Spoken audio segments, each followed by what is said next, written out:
Disguised black CEO tries to withdraw money from her own bank, stunned when they refuse her. Behind the glamorous facade of Carter Financial Group lies a dark secret, a truth that no one dares to expose. Naomi Carter, the powerful woman who built this empire, has always felt that something was amiss. Whispers of injustice, wary glances, and inexplicably denied services haunted her. Then, she made a bold decision. She would uncover the truth herself. Disguised as an ordinary customer, Naomi stepped into her own bank, the very place she suspected of hiding terrifying secrets.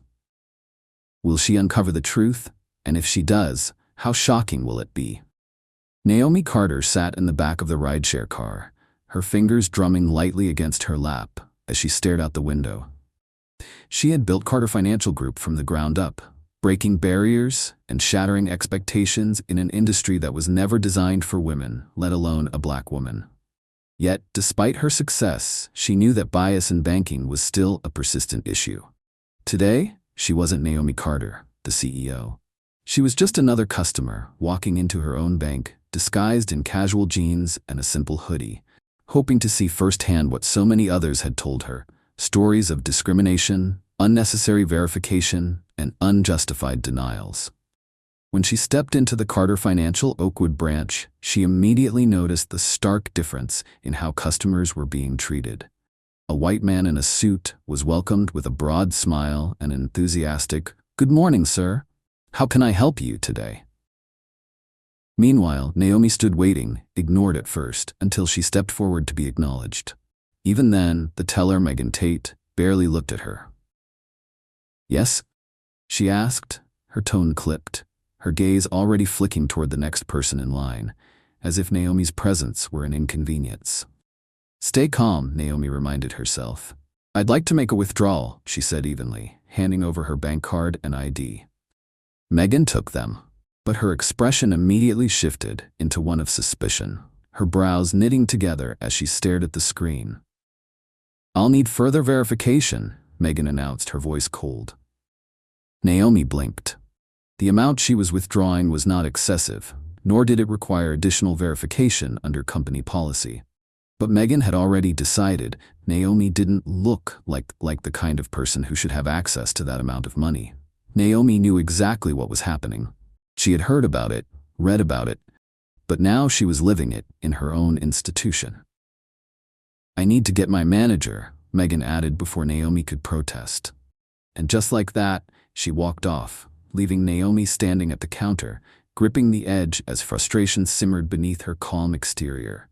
This wasn't just policy, this was prejudice, and Naomi was about to make sure they never forgot who they were dealing with. Naomi Carter stood patiently at the counter, watching as Megan Tate, the bank teller, disappeared into the manager's office. The irony wasn't lost on her. She had hired the very man who was about to dismiss her. As she waited, she couldn't ignore the whispers around her, the curious stares from other customers, some with sympathy, others with the same silent judgment Megan had displayed. She had built this institution to serve everyone. Yet here she was, being treated like she didn't belong. Moments later, Daniel Harper, the branch manager, stepped out, his gaze sweeping over Naomi before offering a polite but strained smile. "Miss," he began, his voice laced with thinly veiled authority, the kind that came when someone assumed they were talking to an inferior. "Carter," Naomi responded evenly, but of course he didn't recognize the name. Daniel nodded and took a glance at the ID and bank card Megan had handed him. He didn't even bother to verify them properly before placing them on the counter and letting out an exaggerated sigh. "For withdrawals of this size, we have to be extra cautious. It's just standard protocol," he explained, the words rehearsed, as if he had given this excuse before. Naomi tilted her head, studying him. She had personally overseen the bank's security policies, and she knew for a fact that her withdrawal amount didn't require anything beyond basic identification. "Standard protocol?" she repeated, her voice calm but firm. "I've been banking here for years, and I don't recall a policy that requires additional verification for this amount." Daniel hesitated for a fraction of a second before recovering.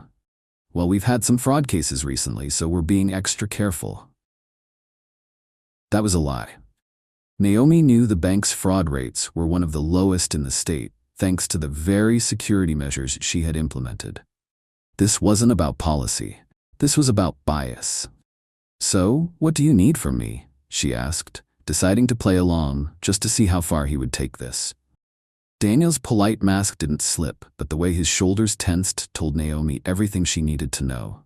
"I'll need another form of identification, a utility bill maybe, something to confirm your identity." Naomi inhaled slowly. This was beyond protocol. Now this was a blatant attempt to deny her access to her own money. "Tell me, Mr. Harper," she said, her voice unwavering, "would you ask the man who was just ahead of me for the same thing?"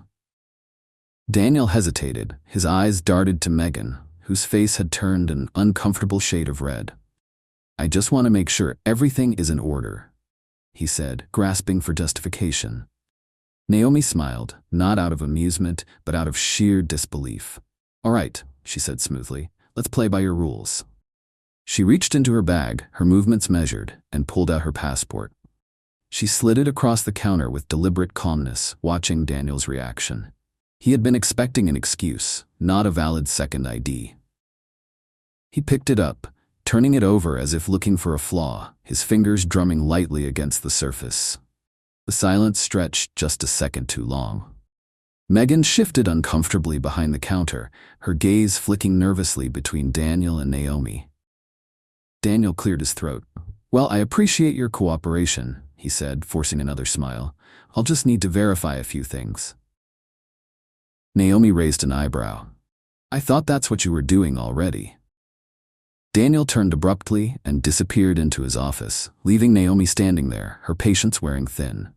She could feel the weight of other customers' gazes on her, some pretending not to notice, others openly observing the situation with curiosity or discomfort. Minutes passed before Daniel finally returned, his expression unreadable. He placed her passport and bank card back on the counter, then inhaled deeply. "Unfortunately, I still can't process this transaction at the moment," he said. Naomi's fingers curled slightly, but she kept her voice steady. "And why is that?" Daniel sighed, as if she were the one causing an inconvenience. "It's just bank policy. I can't disclose details, but we have to be extra cautious with large withdrawals. You're welcome to try another branch." Naomi took a slow, measured breath. He was doubling down. She glanced at Megan, who refused to meet her gaze. Naomi smiled, but there was no warmth in it. She reached into her pocket, pulled out her phone, and started dialing. It was time to make things interesting. Naomi Carter pressed the phone to her ear, her expression unreadable. Daniel and Megan exchanged nervous glances as they watched her, the weight of their mistake settling into their bones. They had assumed she was just another customer, someone they could dismiss without consequence. But now, as she waited for the call to connect, the balance of power had shifted, and they could feel it. "Hello, this is Naomi Carter," she said smoothly. "I need to speak with the regional director immediately." Daniel's face paled. The regional director. Megan sucked in a breath, her fingers tightening on the counter. "Of course, Miss Carter," the voice on the other end responded quickly. "I'll connect you now." Daniel swallowed hard, his mind scrambling for an escape. This woman they had dismissed so easily was calling the regional director. That wasn't normal. Who exactly had they just disrespected? Naomi met Daniel's gaze, her lips curving into a knowing smirk as she waited. She could see the panic growing in his eyes. Within moments, a new voice came through the phone. "Miss Carter, what can I do for you?" Naomi smiled. "Hello, Charles. I'm at one of our branches right now, and I seem to be having trouble accessing my own money." Daniel visibly flinched. "Our branches?" Charles' tone shifted immediately, his voice cool but alert. "Which branch are you at?" Naomi glanced at Daniel, her eyes locking onto his. "The Oakdale branch," she said, her voice light but deliberate. "Your branch manager, Daniel Harper, is refusing to process my transaction despite me providing 2 forms of identification." Then Charles exhaled sharply. "That's unacceptable. Let me put you on hold while I handle this." Daniel's confidence crumbled. Megan's hands trembled slightly as she adjusted some papers on the counter, avoiding eye contact with Naomi. Moments later, Daniel's office phone rang. He hesitated before scrambling to answer it. "This is Daniel speaking," he said, his voice unsteady. Whatever Charles was saying on the other end made Daniel's face drain of all color. Naomi leaned against the counter, watching him squirm. "Yes, sir?" Daniel stammered. "I understand. No, sir, I wasn't aware." His eyes darted toward Naomi, his forehead slick with sweat. "I thought she was just a—" He cut himself off, realizing too late that there was no way to finish that sentence without making it worse. His hands shook as he set the phone down. "Miss Carter." He knew her name now. He knew exactly who she was. Daniel cleared his throat, forcing a nervous smile. "Miss Carter, I sincerely apologize for the misunderstanding. If I had known who you were, Naomi's eyebrow arched. "If I had known who you were. So you're saying respect is reserved only for people you recognize?" Daniel opened his mouth, then closed it again, his throat tightening. No, I didn't mean it like that. I just—" Naomi tilted her head slightly. "Tell me, Daniel, if I were a white man in a suit, would you have second-guessed my request?" Daniel's face burned. "I treat all customers the same." Naomi chuckled, but there was no humor in it. "Do you?" She folded her arms. "Because I was singled out the moment I stepped up to this counter. You demanded excessive verification, dismissed my ID, and humiliated me in front of an entire bank full of customers." The weight of her words settled over the room. I was just following policy," Daniel mumbled weakly. Naomi took a slow step forward. "You're still making excuses instead of taking accountability. That tells me this isn't the first time you've done something like this." Daniel's stomach dropped. From the phone speaker, Charles's voice boomed, cutting through the thick silence. "Daniel, my office now." The entire bank went still. Daniel's legs felt like lead. He turned to Megan, but her expression was clear. "You're on your own." Swallowing hard, Daniel stood frozen, the weight of his mistake pressing down on him. Naomi turned to Megan. "And you?" Megan's face had lost all color. I was just following Daniel's lead. I didn't mean to disrespect you, Miss Carter." Naomi exhaled. "You didn't mean to, but you still did, and that's the problem." Megan's eyes welled up with tears. "Please, I love my job. I didn't realize—" Naomi sighed, rubbing her temple. "You didn't realize who I was, but that's not the issue. The issue is that you assumed I didn't belong." A heavy silence followed. Then Naomi turned to Charles, who was still on the line. "Charles, I want a full review of this branch's practices. I want to know how often this happens." "Yes, ma'am," Charles replied without hesitation. Daniel swallowed hard. This wasn't just about him anymore. Naomi turned to leave, but not before delivering one final blow.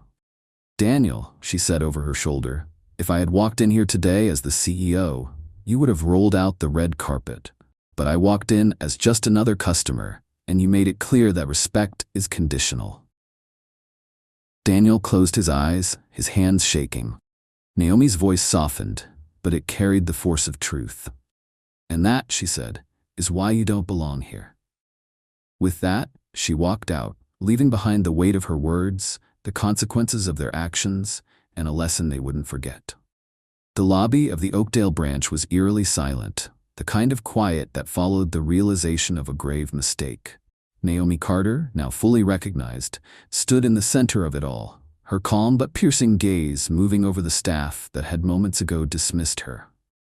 Daniel Harper, the branch manager, looked as if he wanted to sink into the floor, his forehead damp with sweat as he clutched the phone that had sealed his fate. Megan, the teller who had treated Naomi with thinly veiled suspicion, stood motionless, her hands gripping the edge of the counter, her face drained of color. The weight of the moment settled on every employee in the room, but Naomi wasn't finished yet. Charles's voice came through the phone speaker, cold and authoritative. "Daniel, you will report to my office immediately. We'll discuss the consequences of your actions there." Daniel swallowed hard. His eyes darted around, searching for an escape, a defense something. He had spent years in banking, convinced he was untouchable, convinced that he knew exactly who belonged in a place like this and who didn't. But today, the woman he had disrespected wasn't just another customer. She was the woman who built the very institution he worked for. Naomi turned her attention to Megan, who still hadn't spoken a word. "And you?" Naomi's voice was calm, but it left no room for excuses. Megan's lip trembled. I didn't mean to be disrespectful, Miss Carter. I was just following Daniel's lead." Naomi exhaled, a mix of disappointment and exhaustion in her eyes. "You didn't mean to, but you did. And that's the problem, Megan." She let the words linger before she continued. "Do you realize what you were doing? You assumed I was less. You assumed I wasn't worthy of the same service, the same respect that you freely gave to other customers today. And why? Because of the way I looked? Because I wasn't wearing a business suit?" Megan's throat bobbed. She had no defense, no justification that didn't sound like an excuse. Before Megan could respond, the glass doors swung open. The room collectively turned as Margaret Ellis, the regional director, strode inside, flanked by senior executives. She was a woman with a reputation for precision and efficiency, and her expression was unreadable as she walked toward Naomi. "Miss Carter," Margaret greeted, her tone professional yet tinged with concern. "I received your call." She then turned, her sharp gaze falling on Daniel and Megan. "I take it there's a serious issue here." Naomi folded her arms. "More than serious," she said coolly. "This branch, under Daniel's leadership, has a pattern of discrimination. Not just today, not just with me, with countless customers who don't look the way they think a valued client should." Margaret's jaw tightened. She turned toward one of the executives standing behind her. "Pull the security footage from the last few months," she ordered. "I want to see exactly how this branch operates when they think no one important is watching." Daniel's face turned ghostly pale. "Margaret, please, Margaret held up a hand, cutting him off. "Not another word, Daniel." Within minutes, the footage began rolling in the small security office. A disturbing highlight reel of bias unfolding on the screen. A black woman denied service for a check that a white customer had cashed just hours earlier. A young black man repeatedly asked for extra verification while other customers breezed through transactions. The evidence was overwhelming. Naomi's eyes didn't waver as she took it all in. She had suspected it, but seeing it confirmed with her own eyes was infuriating. Margaret exhaled sharply, shaking her head. "This is unacceptable." She turned to one of the senior executives. "We need to take immediate action." Naomi nodded. "It starts with holding people accountable." She shifted her gaze to Megan. "And that begins now." Megan flinched. "Please, Miss Carter, I didn't realize." Naomi's expression was unreadable. "That's the problem. You didn't realize, and yet customers like me experience this every single day." Margaret stepped forward, her voice like steel. "Megan Peters, effective immediately. Your employment at this bank is terminated." Megan gasped, her hands flying to her mouth. No, please, I can change. I didn't mean to." But Margaret didn't waver. Intentions don't matter. Actions do. Megan's pleas fell on deaf ears as security escorted her out of the building. Naomi turned to Daniel. "And you," she said. "You are the leader here. You set the tone for this culture." Daniel barely managed to nod, his face a mask of humiliation. Margaret sighed. "Corporate will handle your case, Daniel, but after what I just saw, I wouldn't count on a second chance." Daniel's defeat was written all over him. As security let him out, Naomi felt the shift. This wasn't just about her anymore. It was about every person who had ever walked into this bank and been treated as less. She turned back to Margaret. "This isn't enough," Naomi said. "We need to overhaul the system. New policies, new training, new accountability measures." Margaret nodded. "We'll start today." Naomi exhaled, finally feeling the weight lift. The fight wasn't over. But today, change had begun. The morning after the shocking revelations at Oakdale Branch, Naomi Carter sat at the head of a long, sleek conference table inside the bank's corporate headquarters. Around her sat senior executives, compliance officers, and department heads, all waiting in uneasy silence. Naomi had built this institution from the ground up, and today she was about to make it clear that discrimination had no place in her bank. Margaret Ellis, the regional director, stood beside her, holding a thick folder filled with reports, customer complaints, employee misconduct records, and evidence from the security footage pulled the day before. Naomi had suspected this problem ran deep, but the scale of it was staggering. Margaret took a deep breath before speaking. "We have a serious problem," she began, her voice carrying the weight of what they had uncovered.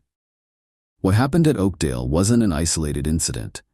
We've reviewed customer complaints from multiple branches, and there's a pattern: Black and minority customers being treated with excessive scrutiny, denied services, and humiliated.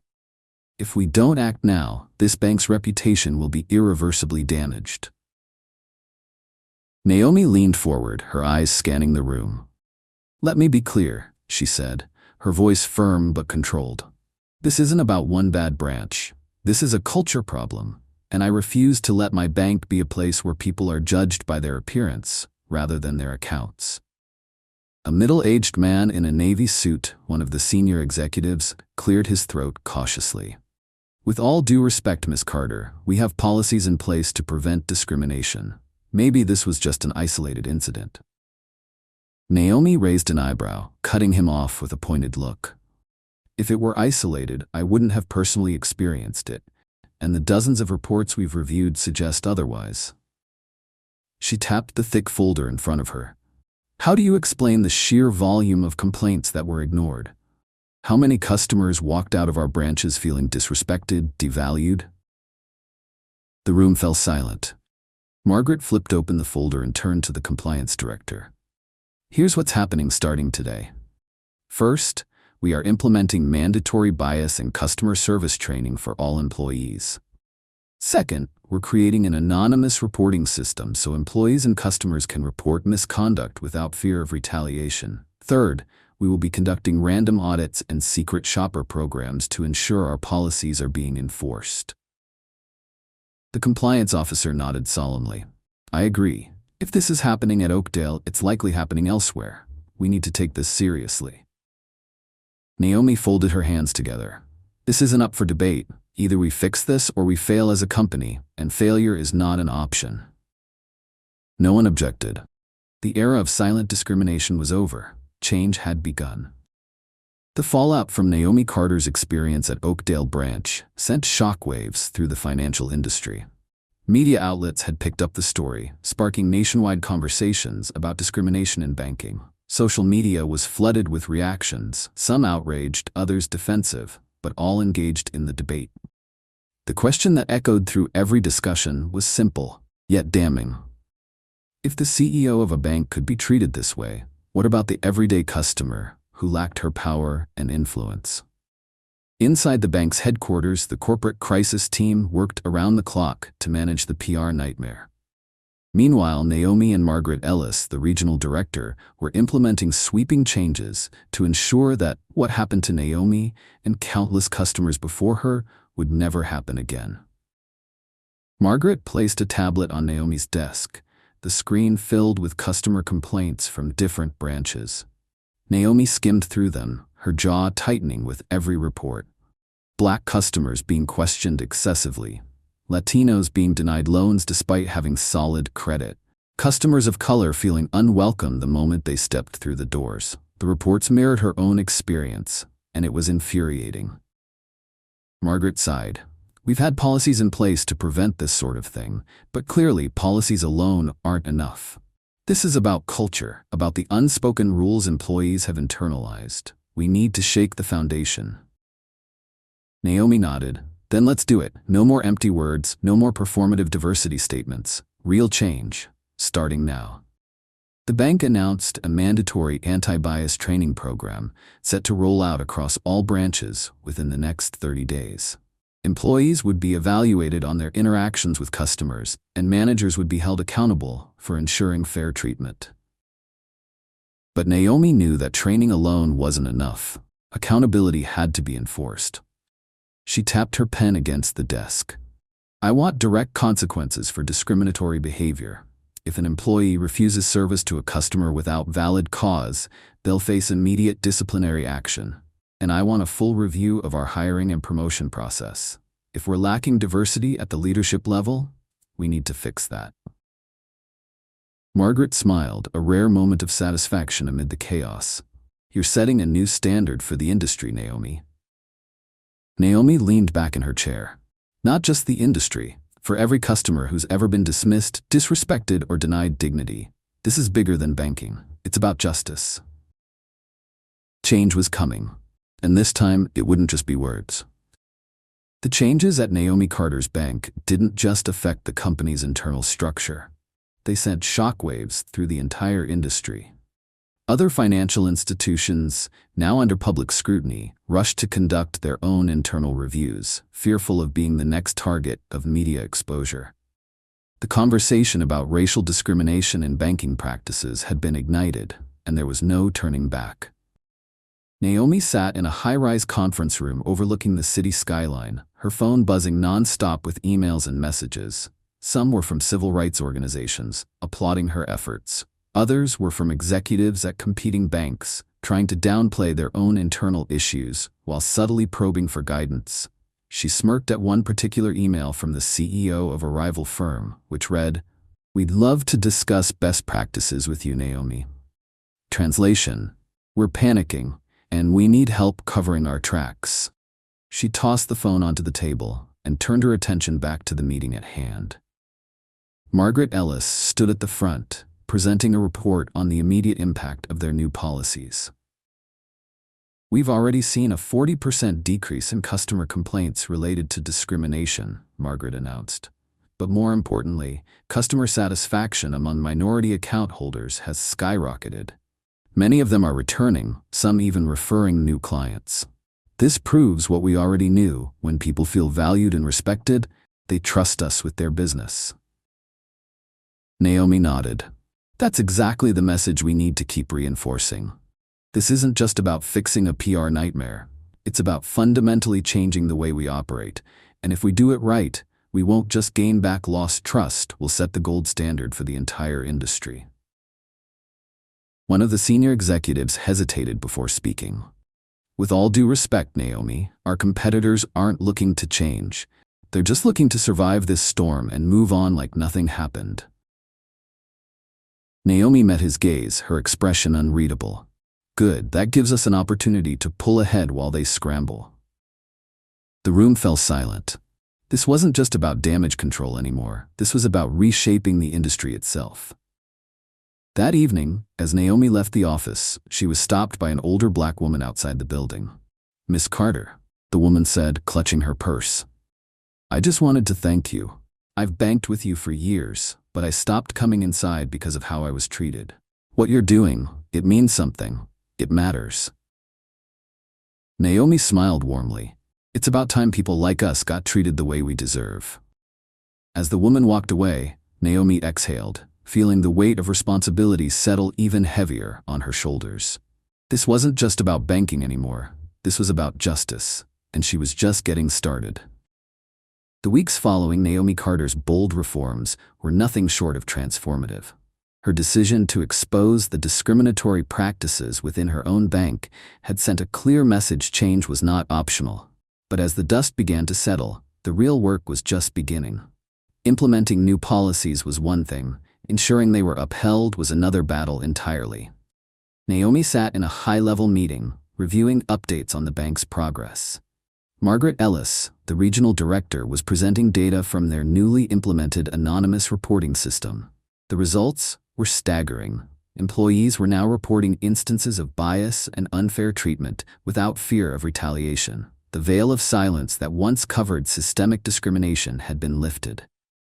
"We've processed over 200 reports in the past month," Margaret stated, scanning the room. "Some of them are minor infractions, things we can address with retraining, but others are more serious. We've had to terminate 6 employees for repeated offenses, and an internal audit revealed patterns of bias in loan approvals at certain branches."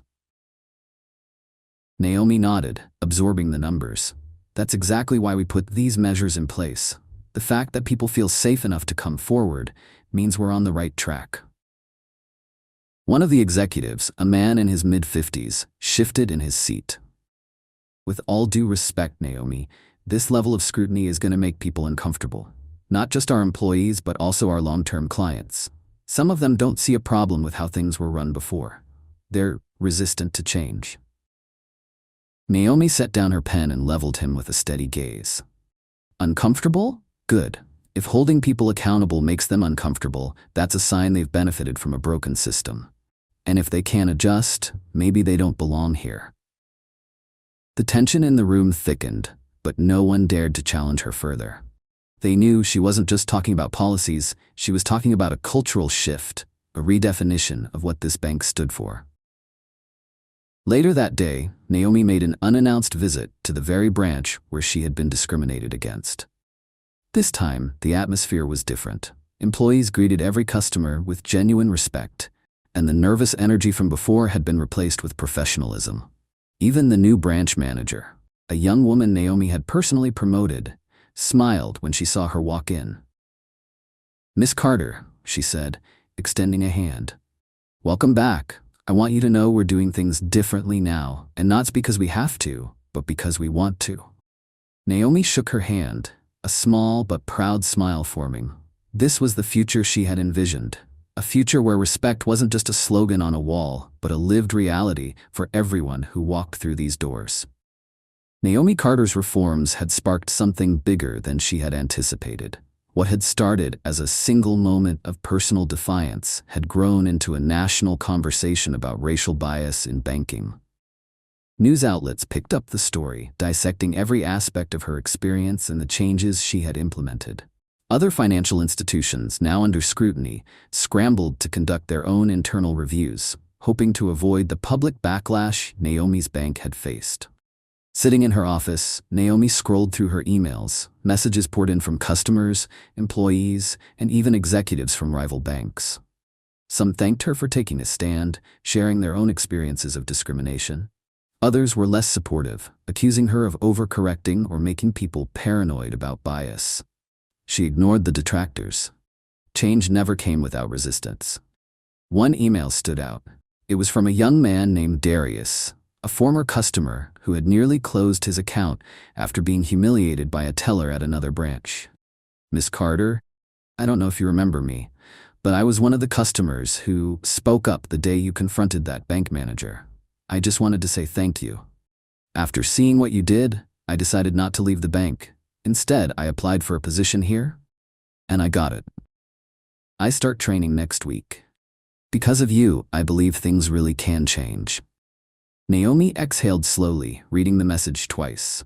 This was why she had fought, not just for herself, but for people like Darius, who had been made to feel like they didn't belong, like they weren't worthy of the same level of service and respect as others.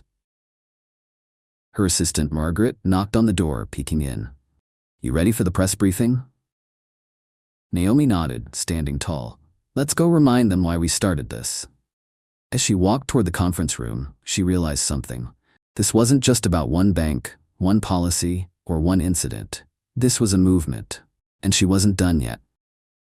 Naomi Carter sat in the boardroom, surrounded by executives who now hung on to her every word. A few weeks ago, some of them had dismissed her concerns, assuming her experience was just an isolated event. But after the media coverage, customer testimonies, and internal investigations revealing patterns of discrimination, they had no choice but to listen. "The numbers don't lie," Naomi said, tapping the report in front of her. "Over the last 5 years, we've seen a disproportionate number of account closures and transaction denials among Black and Latino customers. These aren't just mistakes. This is systemic." A murmur spread around the table. The head of compliance, David Langley, cleared his throat. "Miss Carter, we're not disputing the data, but overhauling the entire system, that's going to be expensive," Naomi finished for him. "Difficult? A public relations risk?" She leaned forward, her tone unwavering. "So is losing customer trust. So is letting discrimination continue under our watch. If we don't fix this, we'll be looking at lawsuits, not just headlines." Silence. Then Margaret Ellis, the regional director, spoke up. "What do you propose?" Naomi exhaled. This was the moment. "First, we implement blind account reviews, no race or gender indicators in customer service transactions. Second, we conduct mandatory bias training for all employees from tellers to executives. Third, we establish a transparent auditing process where customers can report discrimination without fear of retaliation. David frowned. And if employees refuse to comply? Naomi's eyes hardened. Then they don't belong here. A beat of silence. Then slowly, Margaret nodded. I'm with Naomi on this. If we want to be the leading bank in ethical finance, we have to lead by example. One by one, the others nodded. Change wasn't easy, but it was necessary. As the meeting adjourned, Naomi felt the weight of leadership pressing on her shoulders. This was just the beginning. Policies could change, but mindsets? That would take time. Still, as she walked out of the boardroom, she knew one thing for sure. They would never dismiss her concerns again. The banking industry had taken notice. Naomi Carter's bold stand against racial discrimination in financial services had sparked something bigger than a single policy change. Other banks, now under public pressure, were launching their own internal reviews, scrambling to ensure they weren't the next to be exposed. But for Naomi, this wasn't about headlines, it was about lasting change. Sitting in her office, she reviewed the latest reports from the compliance team. Already, customer complaints regarding unfair treatment had dropped by 37% since implementing blind account reviews. Employees were completing mandatory bias training, and customer service ratings were improving. The numbers proved that change was working, but numbers weren't enough. She needed to see it for herself. The next day, Naomi walked into the same bank branch where she had been humiliated weeks ago. This time, she wasn't undercover. Everyone recognized her immediately. The new branch manager, a woman of color recently promoted after the previous manager's termination, greeted her with a warm smile. Miss Carter, welcome back. How can we assist you today? Naomi smiled, just here to observe. As she stood by the lobby, she watched a young black woman approach the counter. The teller, who had once dismissed Naomi, now greeted the customer with genuine professionalism. There was no unnecessary questioning, no second-guessing, no assumptions. Just fair, equal service. Naomi felt something settle inside her. This was what progress looked like. She turned to the branch manager. Keep up the good work, she said. The manager nodded. We will, thanks to you, Miss Carter. Naomi knew that true change wasn't measured in a single visit or a policy update. It was in the everyday moments, the ones that didn't make headlines, the ones where customers were treated with dignity, where employees learned to see their biases, and where leadership refused to ignore injustice. As she stepped outside, Naomi looked up at the bank's towering sign. It still bore the company's name, but now it stood for something more, a promise. And she would make sure that promise was kept. Naomi Carter had done more than expose discrimination. She had redefined the standards of the financial industry. In the weeks following her press conference, the effects of her actions rippled across the country. Other major banks launched internal audits, revamped their policies, and introduced mandatory training to address racial bias. Regulators took notice, opening inquiries into long-standing disparities in banking practices. The world was watching, and for the first time, real accountability seemed within reach. But Naomi knew that lasting change required more than policy shifts. It required culture shifts. Sitting in a private meeting with her executive team, Naomi outlined the next steps. We're not stopping here, she said, her voice steady but firm. It's not enough to fix what's broken in our system. We have to set an example for the entire industry. Her team nodded, taking notes as she continued. We're launching a financial literacy initiative in underserved communities. We're creating an advisory board of diverse voices to ensure our policies reflect real customer needs. And from now on, every leadership position will require bias awareness training. Because change starts at the top. Her executives exchanged looks, some surprised by the scale of her plans. But they had learned not to underestimate Naomi Carter.